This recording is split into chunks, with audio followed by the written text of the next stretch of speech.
Welcome back to our channel. Today, on the 23rd of May, we come together once more to commemorate the lives of iconic individuals who have recently passed away. These remarkable figures have left an enduring impact on our hearts and the world through their contributions to the arts. As we reflect on their legacies, we offer our heartfelt condolences to their families and devoted fans. May they rest in peace. If the stories of these extraordinary individuals have touched your heart, or if you are moved by the extraordinary lives they led, we kindly ask you to express your respect and remembrance by liking this video. Thank you for being a valued member of our community. In this video, we will be discussing unfortunate updates concerning Hugh Jackman. Lisa Lane, the trailblazing American chess player who became the U.S. Women's Chess Champion in 1959, passed away from cancer at her home in Carmel, New York. Born in Philadelphia, Lane rose to prominence in the chess world remarkably quickly, capturing the national title just 2 years after she began playing competitively. Her victory and subsequent appearance on the cover of Sports Illustrated in 1961 marked her as a significant figure in promoting chess, particularly women's participation in the sport. Lane's chess career was distinguished not only by her rapid ascent to the top, but also by her role as a pioneer for women in chess during a time when female players were far less visible. She held the U.S. Women's Chess Championship title until 1962, and again shared the honor in 1966 with Gisela Kahn-Gresser. Lane competed internationally, representing the United States in the Women's World Championship tournament. Beyond the chessboard, Lane's impact was felt in her efforts to reshape public perceptions of women in chess. Frustrated with the constant focus on her status as a champion rather than as an individual, she eventually moved away from professional chess. Her later years were spent operating a health and natural food store and subsequently a gift shop, reflecting her diverse interests and entrepreneurial spirit. Lisa Lane's legacy is not merely in her chess victories, but in her contribution to broadening the scope of how female chess players are perceived and appreciated. Her life journey underscores the challenges and changes women have navigated in competitive arenas, making her story not only one of personal achievement, but also of significant cultural impact. Barbara Fuller, an accomplished American actress who graced both the silver screen and radio airwaves, passed away at the age of 102. Beginning her career in the golden age of radio and transitioning into film and television, Fuller's versatility and dedication to her craft left a lasting imprint on the entertainment industry. Born on July 31, 1921 in Nahant, Massachusetts, Fuller was thrust into the world of acting at a young age. She first showcased her talent in radio, performing in Chicago between the ages of 9 and 11. By the time she was 18, Fuller had appeared in 25 radio serials, including notable shows like One Man's Family, which won a Peabody Award and is considered the first soap opera. In 1949, Fuller signed a contract with Republic Pictures, marking the beginning of a significant phase in her acting career.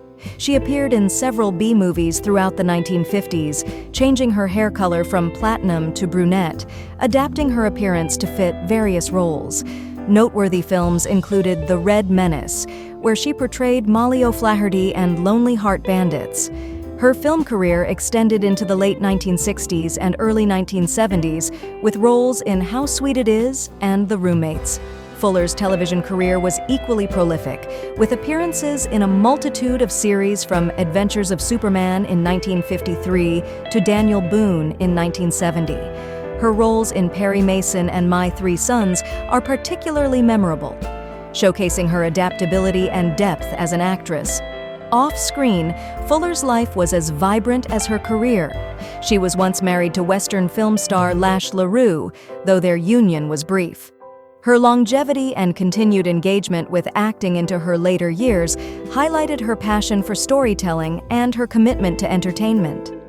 Barbara Fuller's legacy in the realms of radio, television, and film is indelible. She leaves behind a body of work that not only entertained, but also captured the essence of each era she performed in, making her a true treasure of American entertainment. Glenda Mae Jackson was an extraordinary English actress and politician. Throughout her illustrious career, she amassed a remarkable array of accolades, including 2 Academy Awards, 2 BAFTA Awards, 3 Emmy Awards, a Golden Globe Award, and a Tony Award. A devoted member of the Labour Party, Jackson served as a Member of Parliament MP for an impressive 23 years. She represented Hampstead and Highgate from 1992 to 2010, and later Hampstead and Kilburn from 2010 to 2015 due to boundary changes. Notably, she held the position of Junior Transport Minister during the first Blair ministry from 1997 to 1999, although she later became critical of Tony Blair's leadership. Jackson made history during the 2010 general election, when she won by a margin of only 42 votes, marking the narrowest victory in Great Britain after a recount confirmed her win. Despite her razor-thin margin, she continued to serve her constituents with dedication until her retirement from politics in 2015, after which she returned to her first love, acting. Tragically, Jackson passed away at her Blackheath home at the age of 87 after a brief illness. In tribute to her remarkable legacy, the BBC broadcasted a repeat of her interview with John Wilson on This Cultural Life, originally aired in October 2022, followed by the 2019 drama Elizabeth is Missing. Her enduring impact on both the stage and the political arena will be fondly remembered and celebrated for generations to come. Gaetano Di Vaio was an Italian film director, producer, screenwriter, and actor. Born in Naples' Piscinola neighborhood into a poor family, he faced severe economic hardships. From ages 7 to 14, Di Vaio was institutionalized, suffering abuse and violence. After leaving school, he became involved with drug addiction and delinquency, but never joined the Camorra. He was sent to a reformatory, then to communities for at-risk minors and addicts, and finally to Poggio Reale prison for theft and drug trafficking. Released in 1998, he used his 7 years of detention to study and build a foundation for a future in cultural work. In 2001, Di Vaio joined The Boys from Neapolitan Bronx, a company created by Pepe Lanzetta. He founded the cultural association Figli del Bronx in 2003, which later became a film production company. Di Vaio's works depicted the social difficulties of degraded suburbs, drug addiction, and prison life, with a focus on crime, minorities, migrants, and youth unemployment. In 2013, he published an autobiographical book with Guido Lombardi for Einaudi. From 2015, he consistently produced films set in Naples, including Per amore vostro by Beppe Gaudino, La Base by Guido Lombardi, Napoli, Napoli, Napoli by Abel Ferrara, and Veleno with Luisa Ranieri.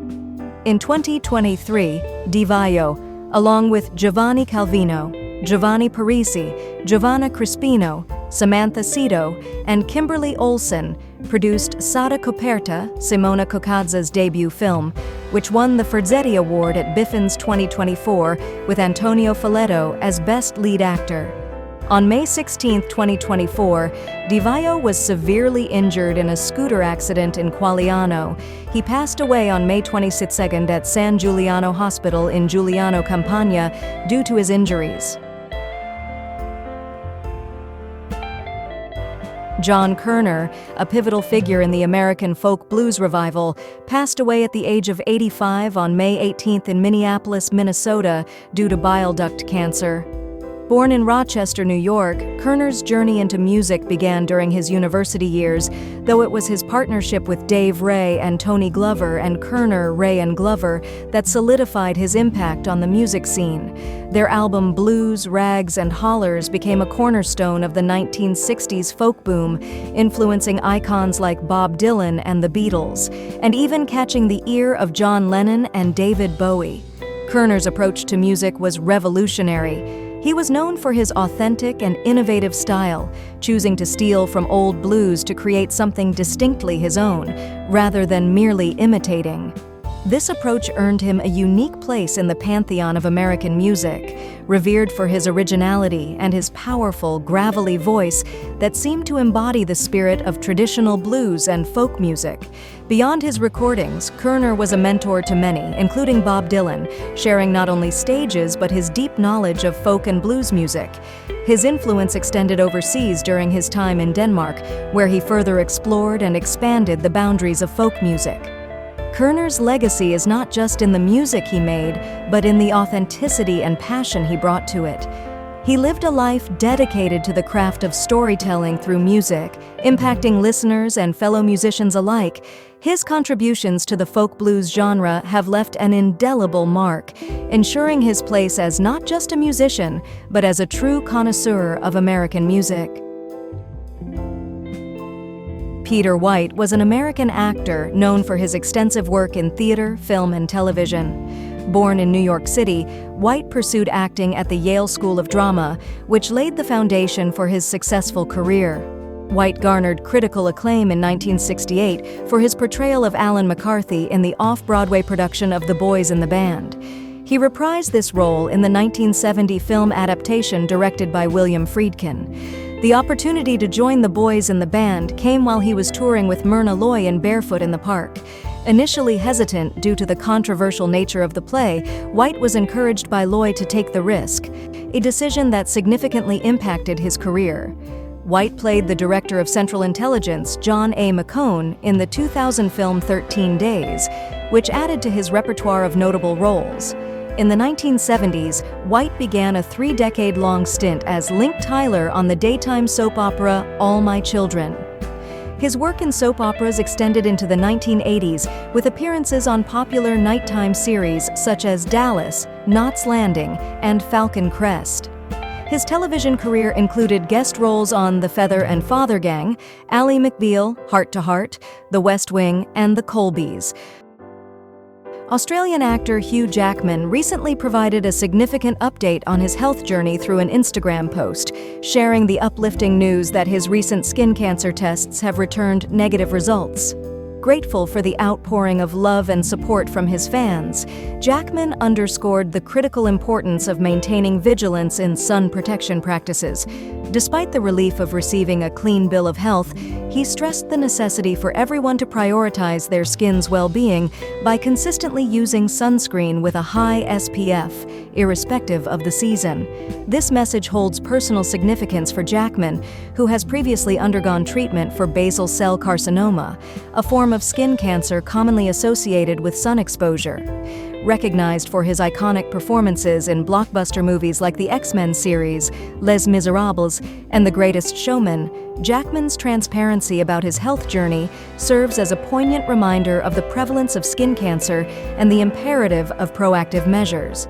Basal cell carcinoma, though prevalent, can be effectively treated when detected early, highlighting the importance of regular screenings and attentive self-examinations. Jackman's advocacy extends beyond his individual experience, echoing the guidance of medical experts and organizations such as the Skin Cancer Foundation.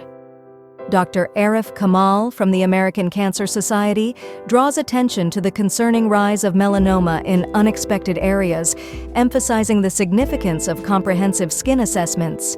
Jackman reinforces these messages by urging his audience to prioritize their health and safety, emphasizing the consistent application of sunscreen and thorough skin inspections.